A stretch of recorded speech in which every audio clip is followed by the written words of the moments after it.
AP housing corporation మాజీ chairman, RUDA మాజీ chairperson Medapati Sharmila Reddy జన్మదినోత్సవాన్ని పురస్కరించుకొని BC Yuvasena state working president 32వ డివిజన్ వైఎస్ఆర్ కాంగ్రెస్ పార్టీ అధ్యక్షుడు బూడిద శరత్ కుమార్ ఆధ్వర్యంలో చలివేంద్రాన్ని ఏర్పాటు చేశారు. ఈ చలివేంద్రాన్ని మేడపాటి షర్మిలారెడ్డి చేతుల మీదుగా రిబ్బన్ కత్తిరించి ప్రారంభించారు. అనంతరం బాటసారులు, వాహన చోదకులు, వ్యాపారులకు చల్లని మజ్జిగను పంపిణీ చేశారు. మేడపాటి మాట్లాడుతూ తన పుట్టినరోజు సందర్భంగా చలివేంద్రం ఏర్పాటు చేసిన బూడిద శరత్ కుమార్ను అభినందించారు. వేసవి ఎండలు అధికమవుతున్న తరుణంలో ప్రజల దాహార్తిని తీర్చేందుకు ఈ చలివేంద్రం ఎంతగానో ఉపయోగపడుతుందని అన్నారు.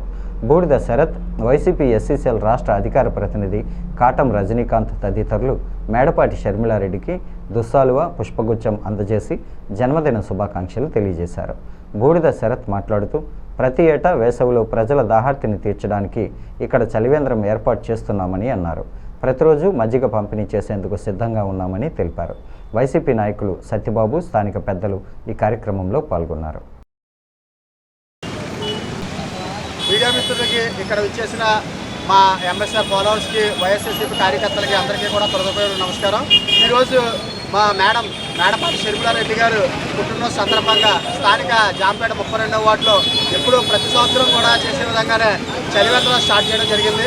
ఈరోజు మధ్య కార్యక్రమం ఈ చలివేంద్రం జూలై వరకు కూడా స్టార్ట్ చేసి మేము ఉంచుతామని చెప్పడం జరుగుతుంది.